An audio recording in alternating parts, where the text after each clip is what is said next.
테슬라의 그 비공식 로보택시 포스터래요.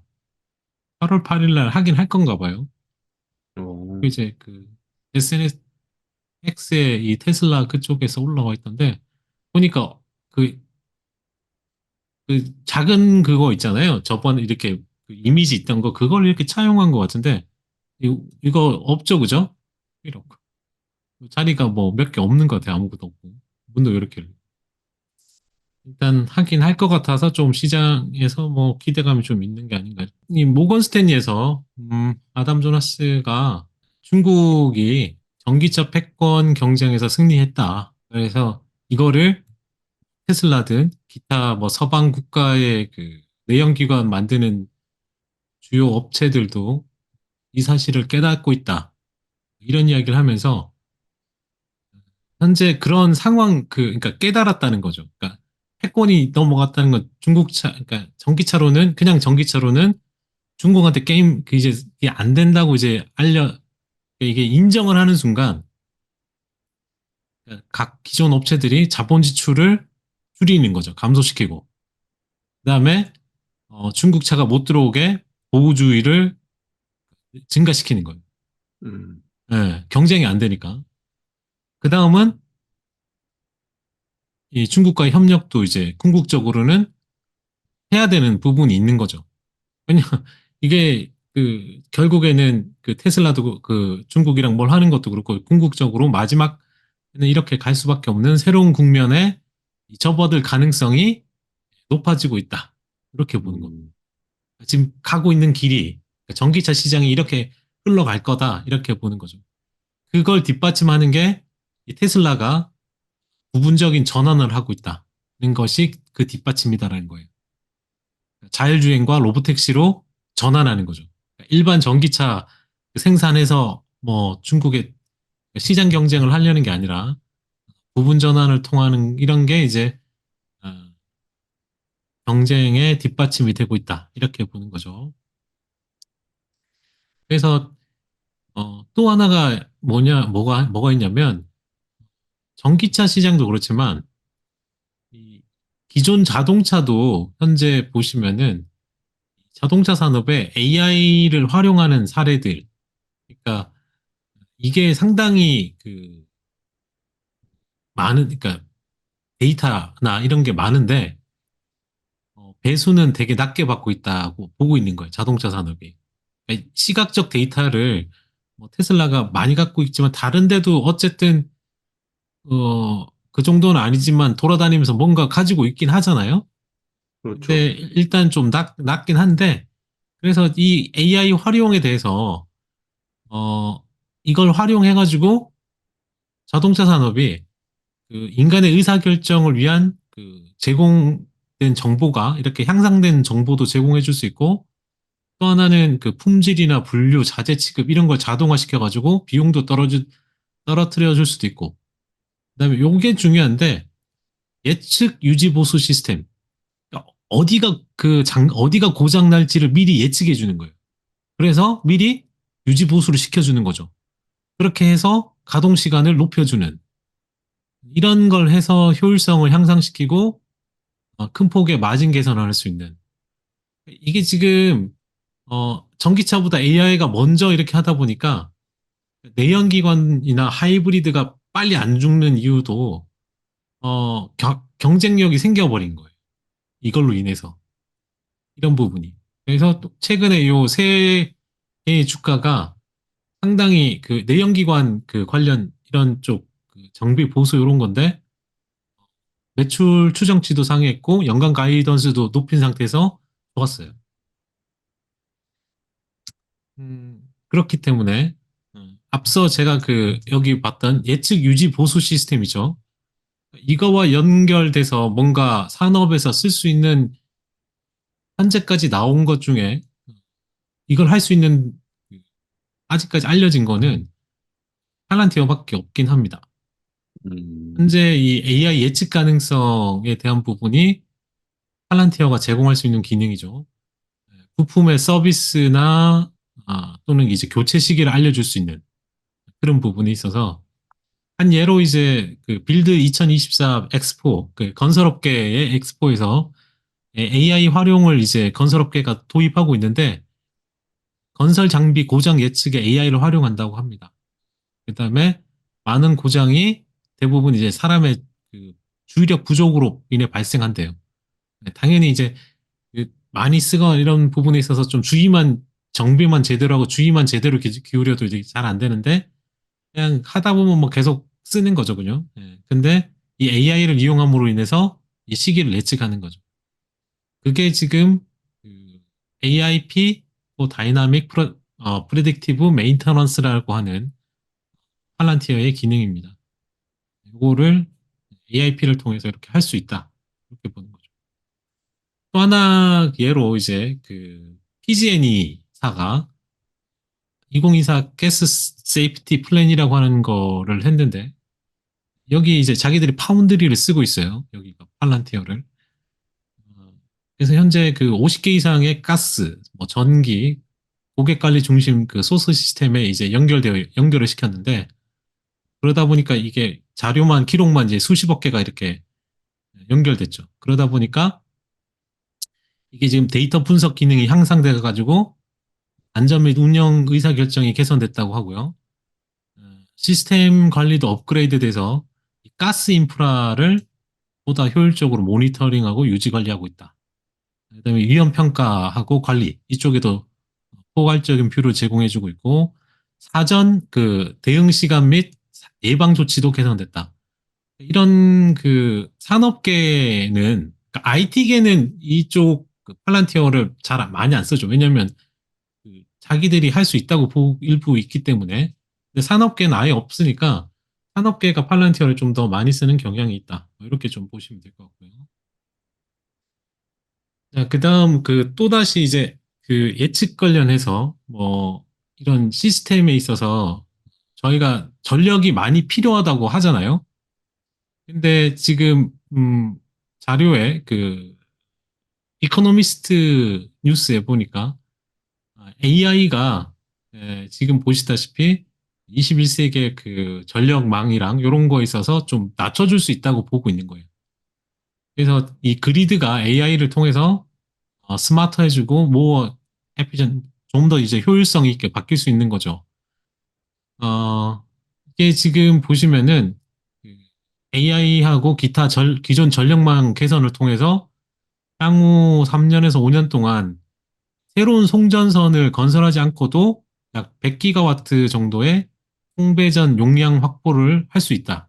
그러니까 미국이 한 70년 이상 쓴 거잖아요, 지금. 노후화된 건데, 이걸 다 싹 다 갈아엎어야 된다고 하고 있지만, 어떻게, 언제 그걸 다 합니까? 그러니까 기술을 통해서, 그러니까 AI를 통해서 일부만 갈고 그리드를 강화시킬 수 있다고 보는 거예요.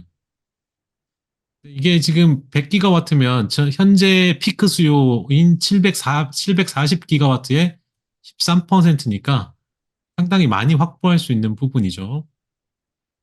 이게 하드웨어하고 소프트웨어 업그레이드를 통해서 할 수 있는데 지금 그 미국의 노후 송전선이 상당히 많은데 요거의 한 4분의 1, 요거 4분의 1, 요거 4분의 1만 지금 옛날 그 송전선이 안에 뭐 되게 구리하고 뭐 이렇게 몇 개 그 저런 걸로 되어 있는데 첨단 도체로 된 걸 교체해 주면은 약 뭐 한 10년간 27기가와트의 탄소 제로 쪽으로 이제 추가가 될 수 있고 그다음에 재생에너지를 쓰게 되면 뭐 이렇게 줄일 수 있다.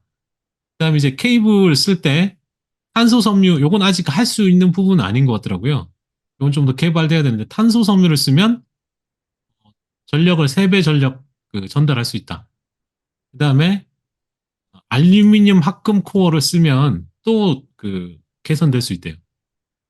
네, 그래서 그렇게 하고 또 하나가 이제 다들 아시는 그 ESS를 대형 배터리를 그 전략적인 그 초크 포인트에다가 이렇게 잘 배치하면은 또 개선할 수 있고 또 하나가 이제 DLR이라고 해서 다이나믹 라인 레이팅이라고 해가지고 동적 라인 그 레이팅 전격 뭐 요건데 이 방법을 써서 그 그 온도나 뭐 바람, 기타 지역 조건을 모니터링 해가지고 이게 잘 좋을 때 있잖아요.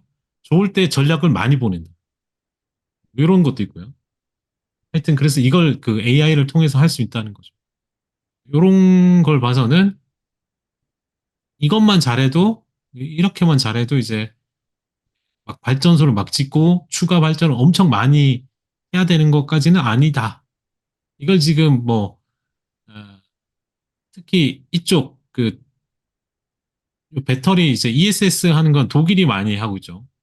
플루언스 그 FLNC 그 기업 뭐 TV에서도 이야기했고 매운맛에 나왔는데 지금 주가가 별론데 지금 지멘스하고 AS가 얘를 지금 지분을 가지고 있죠. 그래서 현재 그 독일 같은 경우는 전력망 일부 구간에다가 얘를 배치해가지고 지금 사용하고 있는데 그런 부분이 가장 빨리 할 수 있는 부분이고 나머지는 기술 개발이 좀 더 이제 이루어져야 되는 거죠. 두 개는 케이블은. 그러면 케이블만 좀 더 이제 좋은 걸 쓰게 되면 어느 정도 배전 용량을 좀 더 이제 가져올 수 있으니까 이런 부분도 이제 좀 보면 될 것 같습니다. 이것도 다 AI가 해야 되는 일이고요. 그러면은 AI를 뭐 하면 사람 그 앞서 이제 일 줄인다고 했잖아요, 제가. 예. 근데 또 다른 게 있어요.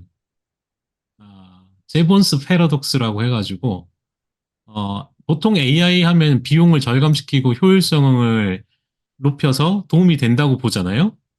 근데 이 제본스 패러독스는 AI를 쓰면 비용이 늘어난다. 저번 그 석탄 그 산업혁명 할 때랑 똑같은 거예요, 이게. 그러니까 뭐 AI의 칩을 뭐 자체 칩을 만들어가지고 줄이 덜 쓸 수 있고 AI 칩을 덜 쓸 수 있을 거라고 보는 거지만 이 제본 프라닥스는 그 패러독스는 뭐냐면 기술 발전으로 인해서 자원의 사용 효율이 높아지면 한 번 사용하는데 비용 그 필요한 양이 줄어드는 거죠. 그 뜻은 뭐 자체 칩이든 앞서 봤던 전력이든 뭐 이런 부분을 효율적으로 만들어서 그 줄이면 사용 비용이 그 낮아지잖아요. 그래서 그 사용을 덜 하는 게 아니고 오히려 그러니까 그렇게 되니까 더 많이 쓰는 거예요. 떨어지니까.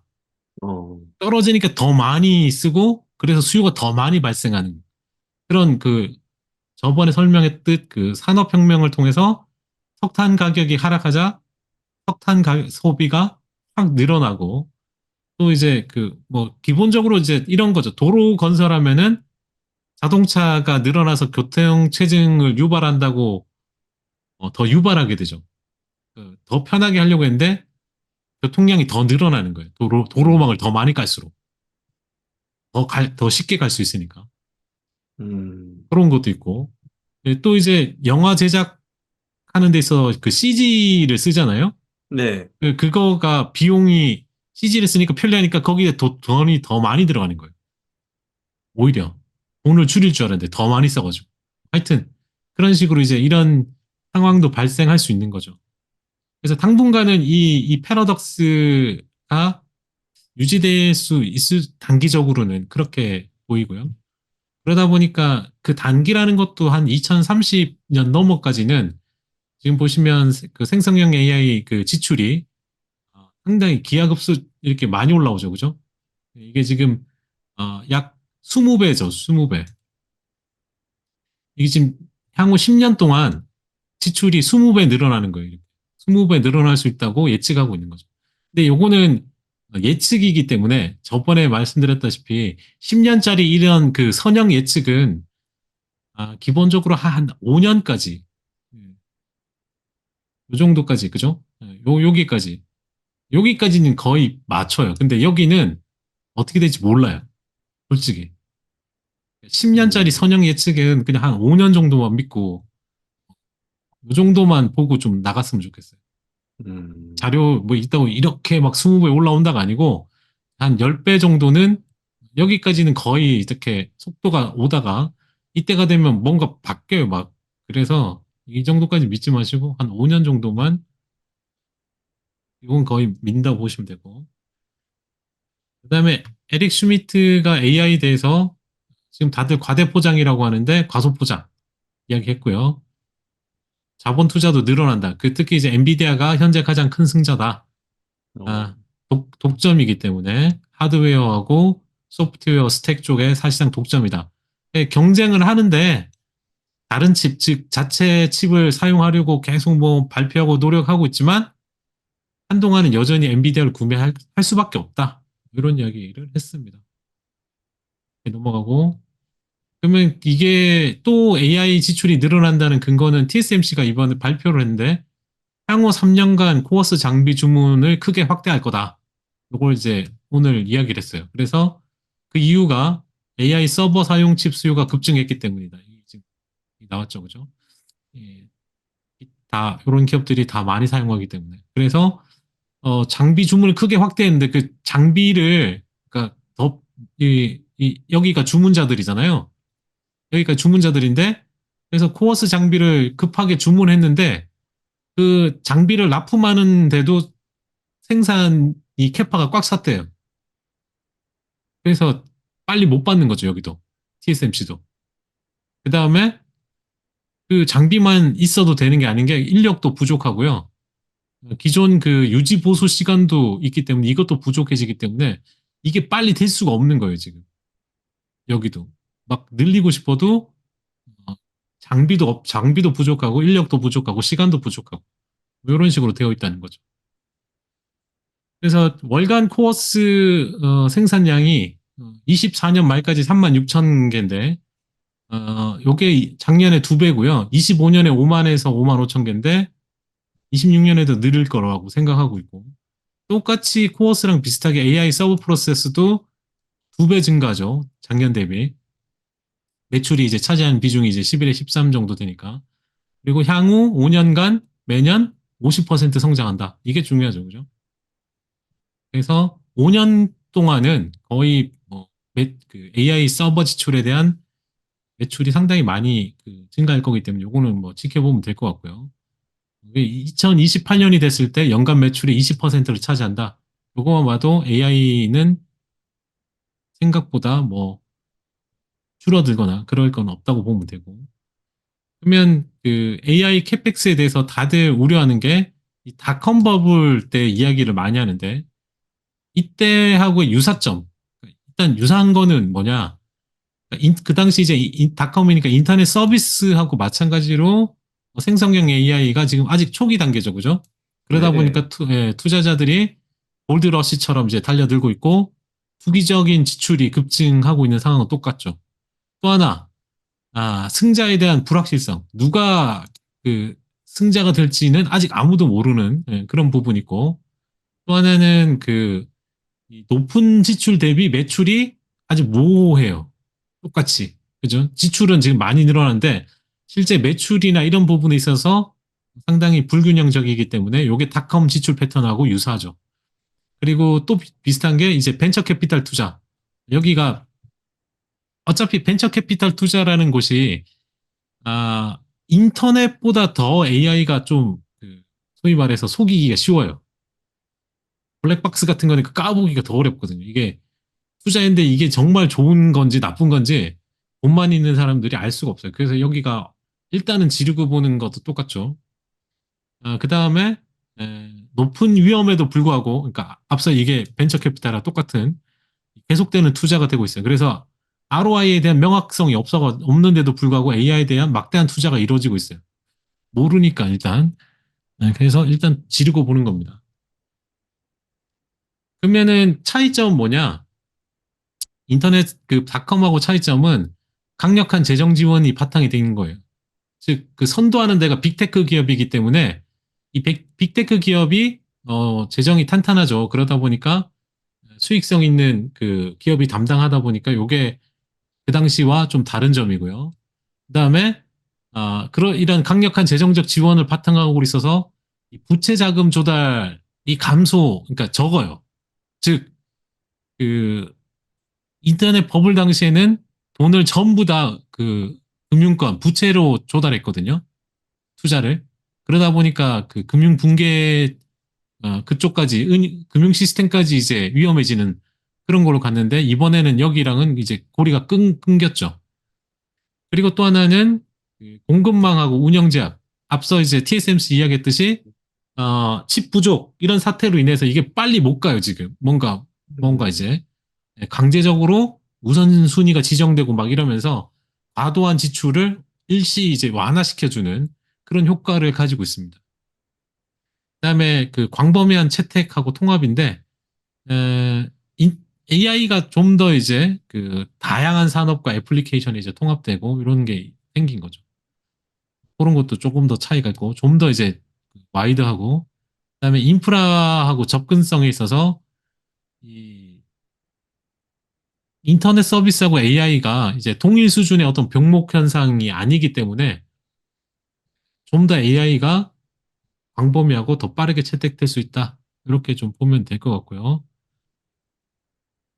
요거는 뭐 그 소프트뱅크 이야기 앞서 프리미드 했던 것 같은데 일단 AI 칩 사업부 설립 예정하는 거 자체로 또 칩을 만든다고 하니까 근데 이게 그 칩이 되는 그 기반이 되는 기본 아키텍처를 설계하는 건데 하는 기업인데 칩까지 설계를 해서 뭐 하겠다고 하는 거니까